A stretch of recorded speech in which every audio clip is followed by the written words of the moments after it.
اور اقبال کہتے ہیں غیرت ہے بڑی چیز جہان تگ و دو میں، پہناتی ہے یہ فقر کو تاج سردارا۔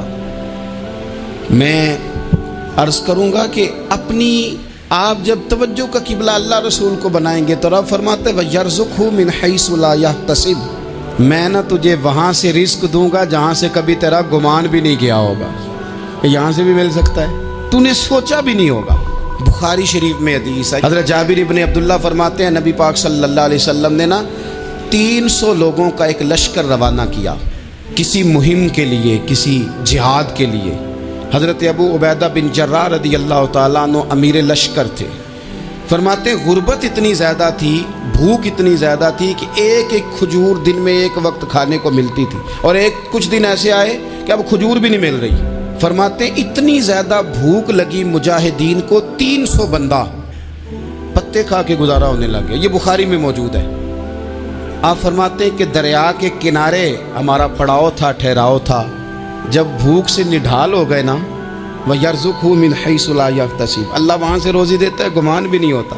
فرماتے ہیں ایک مچھلی اللہ تعالیٰ نے دریا کے کنارے بھیجی، فرماتے ہیں وہ تھی تو مچھلی پر پہاڑ جتنی تھی۔ بخاری میں لفظ ہیں، حضرت جابر ابن عبداللہ رضی اللہ تعالیٰ عنہ فرماتے ہیں 300 آدمی 18 دن تک اس مچھلی کو کھاتے رہے، مچھلی ختم ہی نہیں ہوئی۔ مچھلیاں نہیں، مچھلی کہتے ہیں 18 دن 300 بندہ کھاتا رہا، مچھلی ختم ہی نہیں ہوئی۔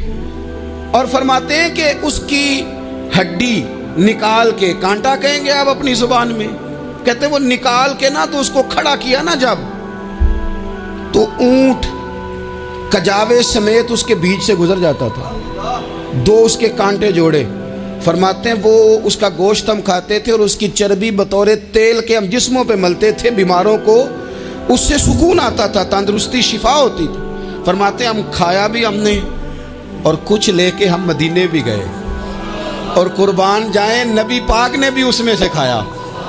ہم نے عرض کی حضور یہ معمہ کیا ہے، یہ ماجرا کیا ہے؟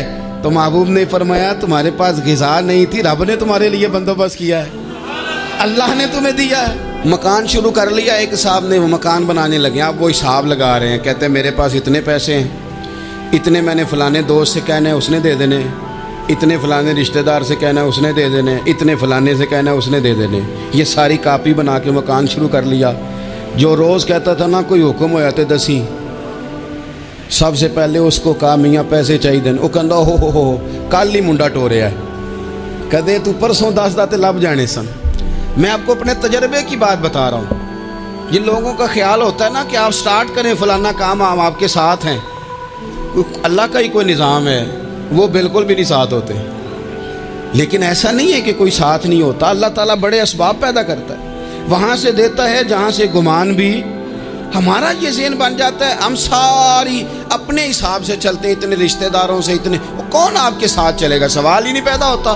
یہ سارے کام چھوڑ کے سب سے پہلے 2 رکعتیں پڑھو، اپنے رب کی بارگاہ میں، رسول کائنات کی بارگاہ میں گزارشات اور استغاثے پیش کرو، وہاں سے خیر طلب کرو۔ دنیا دار کیا دیں گے، کیا دے سکتے ہیں، کیا حیثیت ہوتی ہے کسی، اللہ کہتا ہے وہاں سے دوں گا۔ تو جو اللہ مال دے وہ لینا چاہیے کہ رشتہ داروں کا مال دیکھنا چاہیے؟ جو اللہ دے وہ لینا چاہیے کہ سیٹھوں نوابوں کی جیبیں دیکھنی چاہیے؟ جو اللہ دے وہ قبول کرنا چاہیے یا دیکھنا چاہیے کون سا آدمی کہاں پہنچ گیا؟ چھوڑو، اپنی مٹی پہ چلنے کا سلیقہ سیکھو۔ کسی کے سنگ مرمر پہ چلو گے تو پھسل جاؤ گے، پھسل جاؤ۔ اس پر ایک اور بات عرض کر دوں، صحیح بخاری سے، مسلم سے ایک اور بات۔ کچھ چیزیں ایسی ہیں جن سے اللہ کی مدد آتی ہے، مدد ملتی ہے۔ ایک چیز ان میں سے ایسی ہے جس سے بہت مدد نازل ہوتی ہے، وہ ہے کہ جب رب آپ کو دے نا تو پھر آپ بھی اس کے رستے میں دیں، پھر مدد آتی ہے، پھر اور آتا ہے۔ بخاری مسلم میں حدیث ہے، یہ زیادہ ہی توجہ طلب امر ہے، اس پر آپ غور کریں گے۔ حضرت ابو ہریرہ فرماتے ہیں کہ نبی پاک علیہ السلام نے فرمایا ایک شخص نے بادلوں کے اندر سے آواز سنی کہ فلاں آدمی کا کھیت اور باغ خشک ہو گیا ہے، وہاں برسو اور اس کے کھیت کو سیراب کرو۔ وہ بڑا حیران ہوا کہ بادل سے آواز آ رہی۔ پھر اس نے دیکھا کہ ایک پہاڑی پر بارش ہوئی، وہ بادل وہاں برسا، پھر نالیوں سے ہوتا ہوا پانی ایک طرف چلا تو جس نے آواز سنی تھی حضور بیان کر رہے ہیں، وہ بھی پیچھے پیچھے چلا کہ پانی کدھر جا رہا ہے۔ اس نے جا کے دیکھا کہ ایک مقام پہ ایک باغ کو وہ پانی لگ رہا ہے اور ایک آدمی وہ پانی لگا رہا ہے۔ اس نے اس سے پوچھا تیرا نام کیا ہے؟ اس نے کہا کیوں؟ کہنے لگا بتا نا۔ اس نے نام بتایا تو کہنے لگا یہی تو وہ نام ہے جو میں نے بادلوں کے اندر سے سنا ہے کہ فلاں کے کھیت کو پانی دے دو۔ اس نے کہا یار تو کیا عمل کرتا ہے کہ اسپیشل تیرے لیے بارش برسے؟ یہ بخاری پڑھ رہا ہوں، سیاستہ سے حدیث عرض کر رہا ہوں۔ اس سے پوچھا تو کیا کام کرتا ہے کہ جناب اللہ تبارک و تعالیٰ کا حکم کرم آیا کہ خاص تیرے لیے پانی برسے اور تیرے کھیت کو سیراب کرے؟ تو اس نے کہا چھوٹا ذمہ دار ہوں، پر جب فصل اگتی ہے تو 3 حصے کرتا ہوں۔ ایک حصہ اپنے بال بچوں پہ، بہن بھائیوں پہ خرچ کرتا ہوں، ایک حصہ پورا، اور ایک حصہ دوبارہ کاشتکاری پہ لگاتا ہوں، اور تیسرا حصہ خالص میں نے مسکینوں، یتیموں اور غریبوں کے لیے رکھا ہوا ہے۔ وہ جو تیسرا حصہ اللہ کرے آپ سمجھیں، وہ رب کے بندوں پہ تیسرا حصہ خرچ کرتا ہے نا، تو کریم مالک نے فرمایا جہاں سے غریب کا حصہ جاتا ہے وہ کھیت خشک نہیں رہنا چاہیے، وہ جہاں سے مسکین روٹی کھاتے ہیں وہ خشک نہ رہے، جہاں سے یتیموں کو کچھ آتا ہے کہیں اس کی فصل رہ نہ جائے۔ میں اور آپ بھی اگر اپنے مال میں مسکینوں، یتیموں، غریبوں کے حصے رکھ لیں گے تو فصلیں خشک نہیں رہیں گی، ان کے اندر تازگی آئے گی، نور آئے گا، کرم آئے گا، خاص کر خدا کی رحمت برسے گی۔ مدد اللہ سے چاہیں، اپنی توجہات کا مرکز رب رسول کی ذات کو بنائیں، پھر آپ محسوس کریں گے کہ بڑی جلدی اللہ تعالیٰ کی مدد آنے لگی ہے۔ کبھی آپ صرف کہہ دیں نا میرا رب میرے ساتھ ہے، اس لفظ میں اتنی طاقت ہے کہ دشمن ویسے زہر ہو جاتا ہے۔ زندگی میں کسی سے بھی لڑائی ہو، اچھی طرح سوچ لیں کہ اللہ اس طرف ہے یا اس طرف ہے۔ اگر آپ زیادتی پہ ہیں تو پھر رب مظلوم کی جانب ہے۔ اگر اللہ کی مدد آپ کے ساتھ ہے تو دنیا کی کوئی طاقت آپ کو گرا نہیں سکتی، اور اگر آپ مظلوم کے مقابلے میں ظالم بن کے آپ کھڑے ہو گئے ہیں اور آپ نے رویہ وہ اختیار کیا ہے کہ جس میں مدد نہیں آئے گی، تو پھر یاد رکھ لیں کہ آپ کوئی بھی ہیں، کہاں بھی ہیں، آپ کمزور ہیں۔ طاقتور تھے ابتدائے اسلام میں، ظاہری طاقت تھی کفار مکہ کے پاس، وہ ڈنڈوں سے مارتے تھے غریبوں کو، ان کے ہاتھوں میں ڈنڈے تھے، پر خدائی طاقت ان مظلوموں کے ساتھ تھی۔ صاحب زرقانی نے لکھا ہے حضرت زنیرہ رضی اللہ تعالیٰ عنہ ایک لونڈی ہیں، غریب ہیں، ماڑے دا کی کام محمد نس جانا یا رونا، غریب سادی بی بی اور لونڈی کنیزہ، ایک مشرک کی کنیزہ تھی، انہوں نے کلمہ پڑھ لیا، وہ ڈنڈوں سے مارتا، دروں سے مارتا، تکلیف دیتا۔ حضرت زنیرہ رضی اللہ تعالیٰ عنہ کو اتنا مارا، اتنا مارا۔ اب آپ ایک اور پہلو پر بھی غور کریں، مار بھی پڑ رہی ہے پر خدا ادھر ہی ہے، اللہ کی مدد ادھر ہی ہے۔ رب کہتا ہے کہ پہلے تو صبر کرنا، ان اللہ مع الصابرین، تو صبر کرے گا تو پھر رب کی معیت ملے گی، ذرا ٹھہرنا، تو تھوڑا ڈٹنا۔ ان الذین قالوا ربنا اللہ ثم استقاموا تتنزل علیہم الملائکہ، تو کہے اللہ میرا رب ہے، پھر تو پہلے ڈٹ، پہلے تو نے ڈٹنا ہے۔ ثم استقاموا، جو ڈٹ گیا، تتنزل علیہم الملائکہ، ڈٹنے والے کے لیے مدد آتی، پہلے تھوڑا ٹھہرنا پڑتا ہے، پہلے تھوڑا صبر کرنا پڑتا ہے، حوصلہ کرنا پڑتا، اس کے بعد مدد آتی۔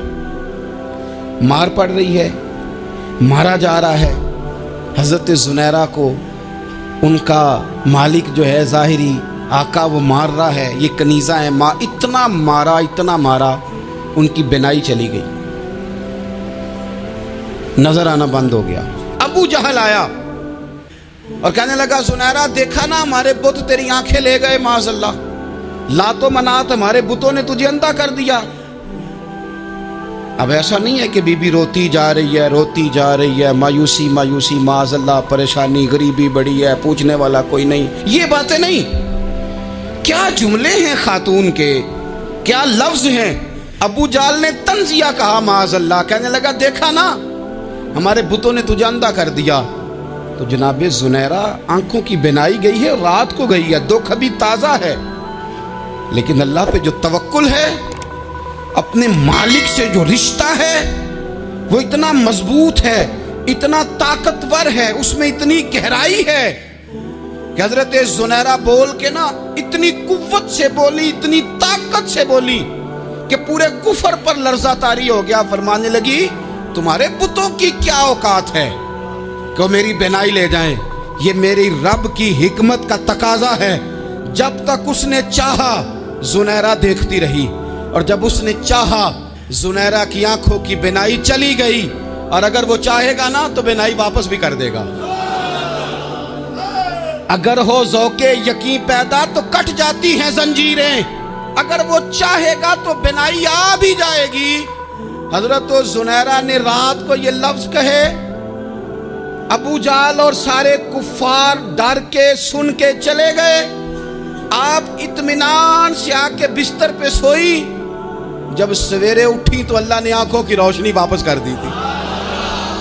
آنکھوں کی اب چھڑی پکڑی ہے، بازاروں میں گھومتی ہیں، کہتی ہیں بلاؤ کدھر ہے تمہارے لات و منات، دیکھو میرے رب نے روشنی واپس کر دی۔